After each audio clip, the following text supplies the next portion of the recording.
Tonight, when you check your bank app before bed, you probably won't think twice about the number on the screen. It looks stable, it looks safe, but that number is being quietly reshaped by forces you never see. Here's what's actually happening. Somewhere in the world, right now, a currency is falling, not crashing, just slipping, a little each day. And if you live in Southeast Asia, there's a good chance it's happened to a currency close to you, whether it's the rupiah, the peso, the baht, or the ringgit. You feel it before you understand it. Your imported phone costs more. Your favorite snack from Japan or Korea suddenly has a new price tag. Your fuel bill creeps up even when oil prices haven't moved much at all. What's going on? Here's the reframe. A currency isn't really a number, it's a reflection of trust. Trust in a country's ability to pay its debts, trust in its central bank, trust that tomorrow will look roughly like today. When that trust wavers, even slightly, money starts to move.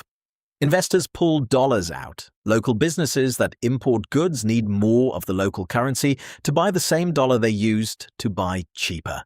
And that ripple reaches your wallet faster than most people realize. Let's look at what actually happens, step by step. Say the Indonesian rupiah weakens against the US dollar. Almost immediately, anything priced in dollars gets more expensive in rupiah terms. That includes imported medicine, electronics, and crucially, fuel, because oil is priced globally in dollars. Bank Indonesia, the country's central bank, usually responds by raising interest rates to make holding rupiah more attractive again. Higher interest rates sound abstract, but they hit you directly. Loans get more expensive. Mortgages cost more, business expansion slows down, which eventually shows up as fewer job openings. This isn't just theory. Economist Rudi Dornbusch, who studied exchange rate behavior for decades, described how currencies often overshoot their real value during moments of shock, swinging further down than economic fundamentals justify before slowly correcting.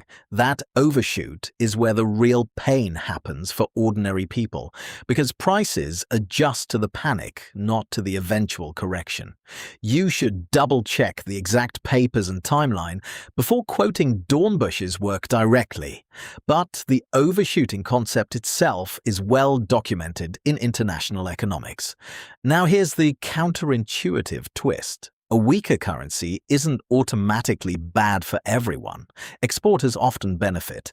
A country's goods become cheaper for foreign buyers, which can boost manufacturing and tourism. Thailand's tourism sector, for example, has historically seen visitor spending rise in local currency terms when the baht weakens, because visitors get more value for their home currency. This detail should be verified against recent tourism board data before you present it as current fact, since currency and tourism relationships shift year to year. So, who actually loses? Mostly people who earn in local currency but spend on imported goods, and people holding debt in foreign currency. This is the exact mechanism that made the 1997 Asian financial crisis so devastating. Companies across Thailand, Indonesia, and South Korea had borrowed heavily in US dollars. When their local currencies collapsed, their debts effectively doubled or tripled overnight in local currency terms, even though the dollar amount hadn't changed at all. Economist Kenneth Rogoff, who has written extensively on currency and debt crises, has pointed out that this currency mismatch, borrowing in one currency while earning in another, is one of the most common triggers behind emerging market financial collapses. Again, specific figures from that era should be checked against IMF or World Bank historical data before you repeat them as exact. Here's what almost nobody notices. Even without a dramatic crisis, small currency depreciation happens quietly year after year, and it acts like an invisible tax.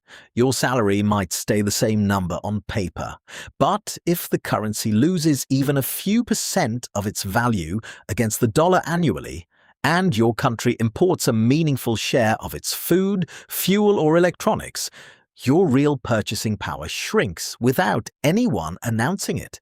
You don't get a memo. You just notice that groceries feel more expensive than they should, given your paycheck hasn't changed.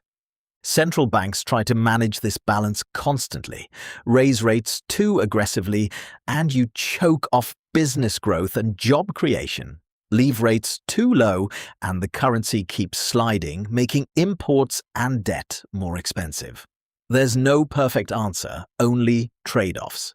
The International Monetary Fund has published research suggesting that emerging economies with more diversified export bases tend to weather currency swings with less domestic pain, because they aren't relying on a single commodity or industry to earn foreign currency. This is a general finding worth confirming against the IMF's most recent country-specific reports, rather than treating it as universal. So what does this mean for you sitting with your phone, looking at your bank balance tonight? It means the number in that app is never just a number. It's a snapshot of a much larger negotiation happening between governments, investors, and global markets. One that started long before you woke up this morning and will continue long after you go to sleep tonight. You can't control the exchange rate, but you can control how exposed you are to it. Diversifying savings, understanding whether your debts are tied to a foreign currency, and paying attention to how much of your spending goes toward imported goods versus local ones, these are the small decisions that determine how hard a currency swing actually hits you personally. The rupiah, the peso, the baht, the ringgit, they will keep moving day after day, quietly, mostly unnoticed. But now you know what's underneath that movement. Tonight, when you check your bank app before bed, you'll look at that same number. Except this time, you'll know it was never just a number at all. It was the whole world showing up in your pocket.